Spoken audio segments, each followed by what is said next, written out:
Tonight at 5, 10 TV is uncovering new details about the armed man killed after trying to attack the FBI Cincinnati office. Tonight, we can confirm Ricky Schiffer is from Columbus. 10 TV can also exclusively confirm that last night the FBI and Columbus police staged outside an apartment on West 3rd Avenue linked to Schiffer. Right now, we do not know what those agents were looking for, if anything, inside. The Bureau now investigating his ties to white right-wing extremists and the social media posts that appear to have been posted during the attempted breach. Public records reveal Schiffer was connected to several Columbus addresses over the past few years. His Ohio voter's registration is connected to the West 3rd address that police guarded for the FBI last night. Now, public records also show he was also registered to vote in Florida.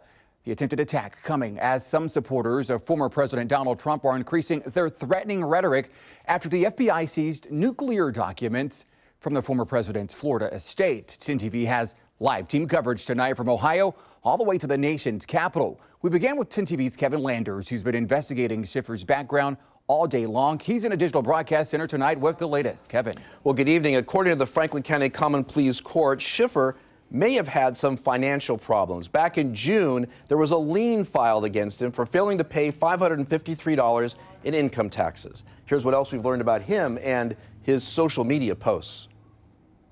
42-year-old Ricky Schiffer, who the Highway Patrol says died in a shootout after trying to get inside the FBI Cincinnati office, made multiple posts on Donald Trump's social media page, Truth Social. The posts call for FBI agents to be killed and for people to take up arms and, quote, be ready for combat in the wake of the search of Donald Trump's home, according to a law enforcement official.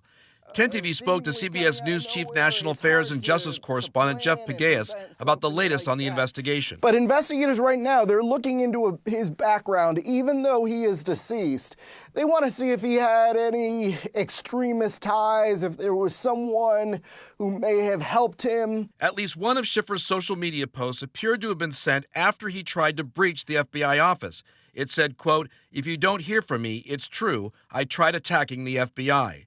It's unclear if his actions were tied to the FBI search of Trump's home. I don't know if we'll ever know that for certain, but if you look at some of the evidence in the last several days, the suspect posted numerous times on Truth Social, and, he was sort of echoing some of the themes that we've seen, some of the potential threats that law enforcement has seen. 10 TV has confirmed that the Ohio Highway Patrol has requested BCI to investigate their use of force that led to Schiffer's death.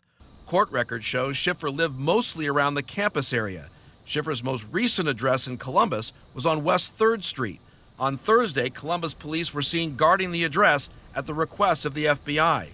Schiffer also listed addresses on Chilcote, Summit, and Sullivan Avenues, along with his apartment in St. Petersburg, Florida, as of June of this year. It's that address that's tied to the lien out of Franklin County.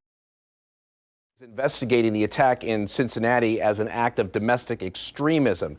Now, according to our sources, Schiffer was in Washington during the January 6th insurrection, but according to law enforcement, he was not charged with any crime. Reporting live from the Digital Broadcast Center, Kevin Landers, 10 TV News. Kevin, thank you. Tonight, we are also getting a better idea of the timeline of yesterday's event. While we don't know exactly when Ricky Schiffer showed up to that FBI office, we do know when he tried to get inside. The FBI says around 9:15 Thursday morning, Ricky Schiffer, wearing body armor and armed with a rifle, attempted to breach the agency's Cincinnati field office. Agents confronted him in the seconds after, but he got away, driving north towards Columbus.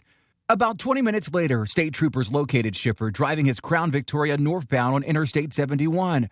Troopers say he opened fire as troopers pursued him. At 9:53, Schiffer abandoned his car on a rural road located just off the interstate. Law enforcement surrounds him and a shootout starts. Troopers block off roads and lock down a 1-mile radius. Hours pass by as troopers and the FBI try to negotiate with him using what they describe as less lethal tactics. But the efforts failed. At 3:42, the state patrol says Ricky Schiffer raised his gun at them again, and that's when law enforcement officers opened fire, killing him.